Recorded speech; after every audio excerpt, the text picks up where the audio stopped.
Good morning, everybody.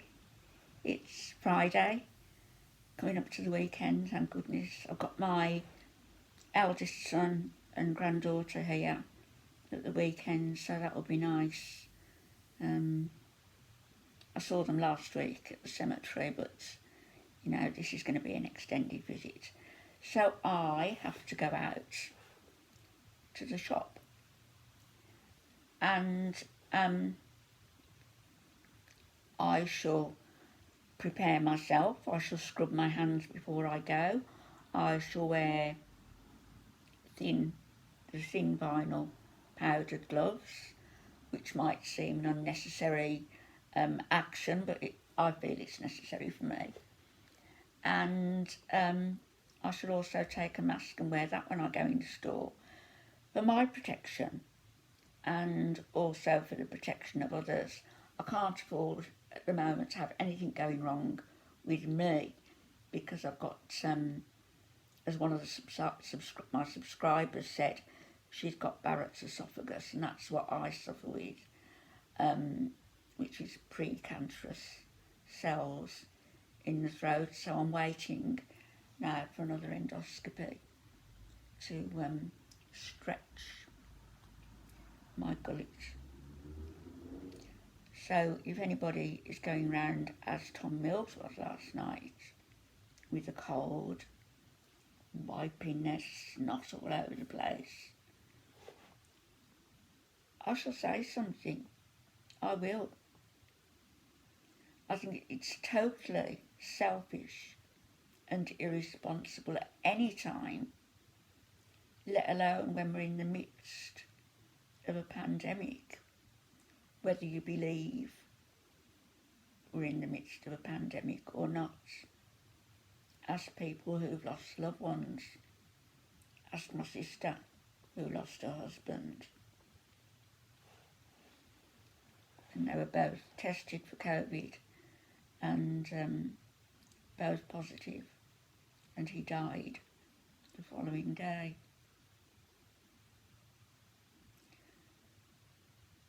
So be vigilant when you go and wash your hands properly, palm to palm, fingers, wrists. I mean, why do adults not even know how to wash their hands? I see it on some videos, like, that does nothing. You need soap, hot water, preferably afterwards a barrier antiseptic gel. Selfish. I was watching early hours this morning, it just came up in recommended, the Radford family in England, where Noel and Sue have got 22 children. She was knocked up when she was 13. He was 18. He escaped a prison sentence, didn't he? But they've got all these 22 kids. I think 19 still living at home. He's just bought her a brand new Range Rover, I think it is, upwards of 30,000 quid.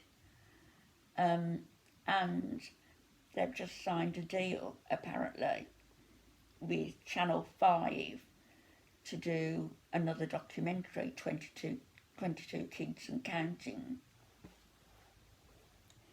Do these people have such enormous families so that they can become celebrities? Because it seems that's what's happening with them, doesn't it?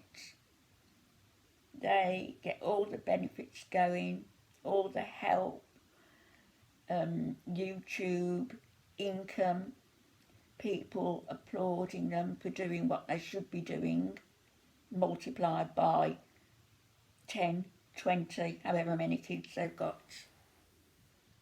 And don't tell me all of those children have got personal attention every time they need it. Can't happen. So I think she's 45 now, and their youngest child, I don't know, 1, 2. I just hope that they don't have any more. But you know, it wouldn't surprise me. These people just go on breeding until nature says stop. I think that's what happened to Andrea.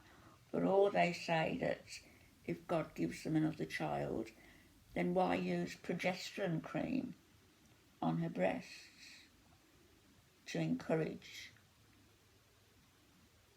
him impregnating her? I don't understand it. If they've got this inherent belief that God will answer their prayers, whether it be for another child or now for a new wife, why try to hurry things along? Just wait until it happens. Or do you not really have that faith at all? Anyhow, I'm off up the shops and I will be back and give you a little bit about my background, because I'm one of 10 children. I'm number 9. But they're all half brothers and half sisters. My mother had been widowed, married and widowed, met my dad. My dad died when I was young. My mother remarried again and had my younger brother. And of course, my dad as well had been married before. So a very blended family. And it was quite nice growing up, but there was a lot of age difference between us. I was close to my sisters, close to my younger brother and the next brother up, but big age gaps. We weren't homeschooled, we all went to school, we all socialised, we all went out to play in the parks and took ourselves on adventures with jam sandwiches and a bottle of water or a bottle of pop. That's what kids should be doing. Not just kept indoors under house arrest. It's cruel. And they just totally lack, talking about the Mills kids now, totally lack any social interaction, really, apart from the youth club, youth group that they now go to. It's very sad, really. Anyhow, I'll be back later and I'll upload this now. Bye-bye.